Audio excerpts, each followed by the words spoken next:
No vídeo de hoje vamos trazer a análise do HSML11. Vamos avaliar os seus principais números, últimos resultados e já vou adiantar que existem alguns pontos de atenção bastante importantes neste fundo imobiliário. Confira em nosso vídeo. Se você é novo em nosso canal, aqui a gente fala de fundos de investimento imobiliários, fiagros, ações e ações estrangeiras. Confira os demais vídeos, a gente tem feito aí uma média de 3 a 4 vídeos por semana, cada vídeo com um ativo diferente. E espero que ajude nos seus estudos para avaliação dos ativos. Se realmente ajudar, fique à vontade para curtir o vídeo, compartilhar e se inscrever em nosso canal.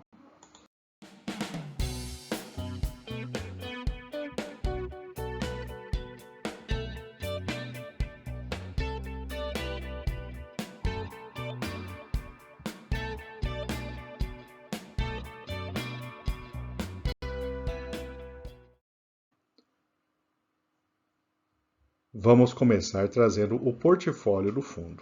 Ele possui a totalidade da participação em 3 shoppings, né? O Shopping Pátio Maceió, o Shopping Metrô Tucuruvi e o Shopping Uberaba.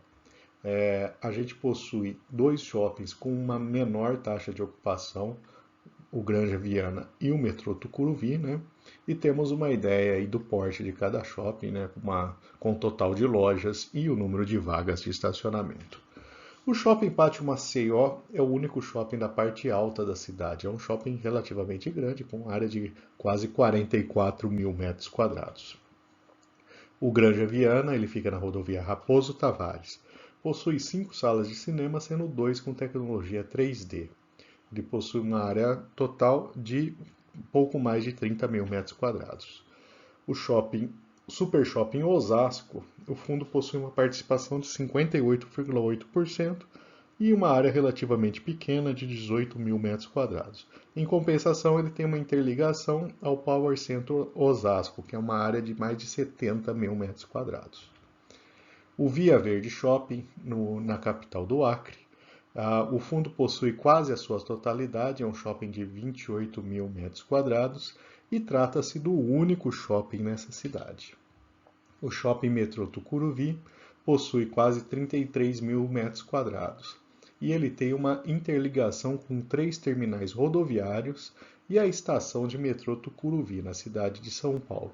Trata-se aí de um shopping, né, com uma posição bastante interessante. O Shopping Paralela fica em Salvador, na Bahia. Ele tem uma interligação direta via passarela com a linha 2 da estação do metrô. O fundo possui uma participação de 51% e trata-se de um shopping, né, de um porte relativamente grande, de quase 58 mil metros quadrados. O Shopping Uberaba, ele fica nessa cidade mineira e ele é o principal shopping dessa cidade.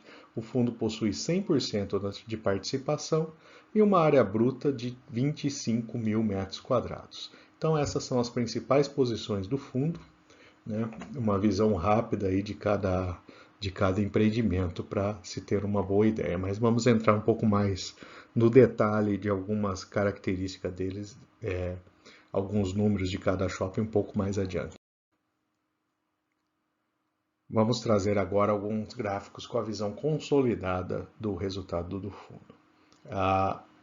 Nesse primeiro gráfico da composição da receita, a gente tem 66% da receita vinda do aluguel mínimo que as lojas pagam, 4% do aluguel percentual. A área de marketing e mídia responde por 13% e estacionamento 17% do total. A composição do lucro operacional líquido, a gente tem como 2 posições predominantes o Shopping Pátio Maceió e o Shopping Metrô Tucuruvi, SPM e SMT.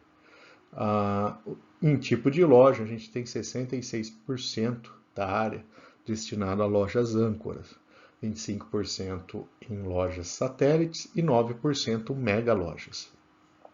E a composição da venda, o Shopping Pátio Maceió e o Metrô Tucuruvi também se destacam em termos de vendas.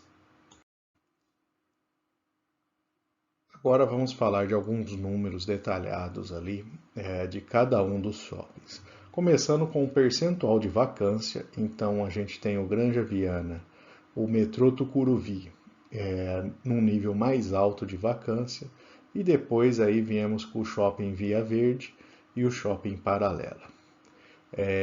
Em termos de inadimplência, chama atenção os números do shopping metrô Tucuruvi, seguidos do shopping Via Verde, do Super Shopping Osasco e o shopping Granja Viana. Se a gente reparar o percentual da receita do fundo nesses 4 shoppings que têm um nível de inadimplência mais alto, aí, acima de 5%, estamos falando de algo aí na casa de 40% da receita do shopping, do fundo. Então, esse é um ponto de atenção, um ponto bastante importante do HSML11. Ele já apresenta um nível de inadimplência bastante relevante em alguns empreendimentos. Nessas letras menores do lado, a gente tem a participação nas receitas de cada imóvel, né? O tipo de setor de atuação. Mas, resumindo, né?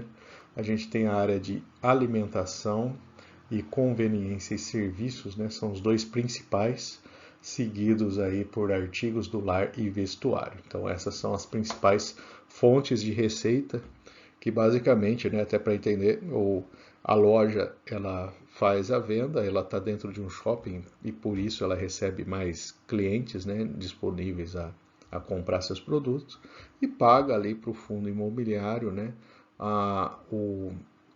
o aluguel referente àquele espaço, né. Tem também a administração do shopping, né, que atua como se fosse um condomínio ali para esse grupo de lojas, né. Então, é importante que sejam setores aí que tenham condições de manter um nível de receita adequado para conseguir manter o pagamento. Mas a gente já percebe que nesses 4 shoppings aí que comentei agora, realmente temos aí alguns problemas à vista.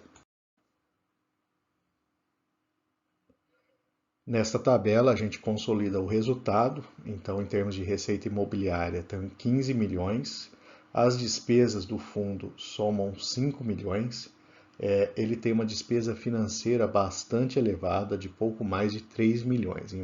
Um pouco mais à frente aí a gente vai detalhar. E um ponto importante que entrou uma despesa financeira não recorrente no mês de junho, na casa de 8 milhões. Isso trouxe para baixo o resultado, né, mas ele tinha um valor acumulado a distribuir e ele manteve o patamar de distribuição. Mas a gente pode observar que esse 0,74 é o topo da faixa, então acredito que o fundo, né, ele deva diminuir aí o seu patamar de distribuição nos próximos meses, até para fazer frente aí a toda essa situação de despesa financeira e essas inadimplências, né? Trazendo agora uma comparação, né? Alguns indicadores operacionais, né? A comparação de vendas em relação ao 2022 entrou o mês de janeiro, né, num crescimento aí na casa de 23%, mas em maio já caiu aí na faixa de 5%. Então, é claro aí essa queda, né? A gente percebe aí uma tendência bem determinada aí de redução de perda de fôlego aí na capacidade de vendas desses shoppings. O lucro operacional líquido, ele também se comporta, né, numa queda, ele já veio um pouco mais alto, maio até deu uma pequena recuperada, mas bem menor aí que os 3 primeiros meses do ano. E com isso ele faz um levantamento de custo de ocupação, que basicamente aí é o custo total do lojista, né, com condomínio, fundo e tal, e pelas vendas no mês, né? Então, se esse percentual ele cresce muito, né, significa que o lojista fica muito pressionado, né? E a inadimplência líquida do fundo, né, a gente percebe especialmente em janeiro, setembro e abril, maio, um nível mais alto de inadimplência dentro dos lojistas. A taxa de ocupação também é um outro ponto de atenção. A gente percebe ali que dezembro, né, normalmente fim de ano, é um período melhor para o shopping, né? Mas ele vem aí claramente numa queda aí desde o início do ano também. Foi falado agora há pouco sobre o custo financeiro do shopping, do fundo imobiliário, né? E esse é um ponto de atenção. A gente tem um patrimônio aí de mais de 2.300 bi, mais uma dívida na casa de 920 milhões de reais. Essa dívida são as obrigações do fundo. A gente tem aí uma parcela de 58% em IPCA mais 7,14% e 42% em CDI mais 2,6%. Então, nesse momento aí, o CDI mais 2,6% está mais pesado para o fundo, né? A gente está com a taxa de juros aí um pouco mais alta do que a medição do IPCA aí nos últimos 12 meses. Mas esse é um ponto aí também que monta aí um cenário mais importante de alerta para esse fundo, considerando em que a gente está enxergando aumento da inadimplência, né? Alguns shoppings do portfólio com nível de inadimplência bastante alto. A gente vê aí a vacância aumentando e é um fundo que apresenta um nível de dívidas bastante elevado. Então, principalmente aí vinculado a dois shopping centers, né, o Uberaba e o Paralela. Então, essa dívida aí é muito relevante e o fundo precisa fazer frente a ela aí para conseguir se sustentar ali, manter os resultados. Analisando agora os resultados do fundo, né, em termos de rentabilidade, ele tem uma rentabilidade nos últimos 12 meses até um pouco melhor do que o IFIX, né, e também melhor que o CDI. Em termos de liquidez, ele é um fundo que apresenta um bom nível de liquidez, 56 milhões no mês de junho, né? Então, quem investe nele não tem dificuldades aí em termos de liquidez. E esse patamar de liquidez ele é um patamar aí médio no período. Ele já chegou a ter até 3,4 milhões de negociações por dia, né? E 1,8. Então, o valor atual aí está bem em linha com a média que ele tem registrado. Vamos comparar agora o HSML com outros fundos de shopping da bolsa. Comparando aí em termos de dividend yield, a gente observa que ele é um dos maiores do grupo, né? Mas devemos considerar aí que ele está um pouco mais impactado aí por sua questão de dívida, né? A gente pode ter problemas futuros se olhar só o dividend yield dos últimos 12 meses. Relação preço-valor patrimonial é a segunda mais baixa, se a gente descontar o GSFI 11, né? Aliás, a gente fez há poucos dias atrás uma análise desse fundo que tem uma característica bastante diferente, né? É um fundo em que não paga dividendos e apresentou uma variação de valor da cota impressionante, né? Confira lá em nosso canal. O crescimento do dividend yield nos últimos 3 anos do HSML11, ele ficou aí um pouco abaixo, né, comparável ao 11 somente, né, e abaixo dos outros grandes fundos de shopping da bolsa. A liquidez é boa, mas mediana aí perto dos outros fundos, né? Número de cotistas de 157 mil, patrimônio de 1,5 bi. A sua taxa de administração é uma das mais altas do grupo também, é um ponto negativo desse fundo. Em termos de histórico de investimento, quem investiu há um ano conseguiu ganhar 31%, bem acima da inflação no período, e quem investiu há 2 anos conseguiu aí 25%, já somando os proventos com a valorização da cota, ficando acima da inflação. Neste gráfico a gente percebe aí a visão dos últimos anos na cota, né?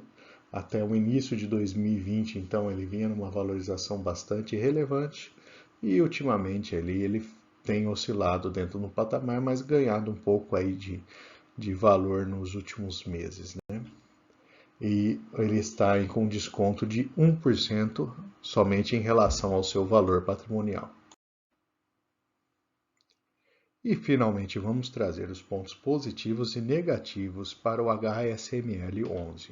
Do lado positivo, ele tem um bom nível de liquidez, um alto dividend yield nesse momento, né? Lembrando que ele está olhando só o passado, e teve um resultado positivo no histórico recente para quem investiu nele. Do lado negativo, ele tem cerca de 40% da receita em 4 shopping centers com nível mais alto de inadimplência. Então já acende um alerta vermelho ali. Ele está distribuindo o alto da faixa que ele mesmo estipula, né, na sua previsão. E com despesa financeira recente, ele pode precisar ajustar para baixo aí esses proventos no futuro próximo. É um fundo que tem uma alavancagem muito alta. Ele tem uma queda na ocupação dos shoppings nos últimos meses e uma taxa de administração elevada.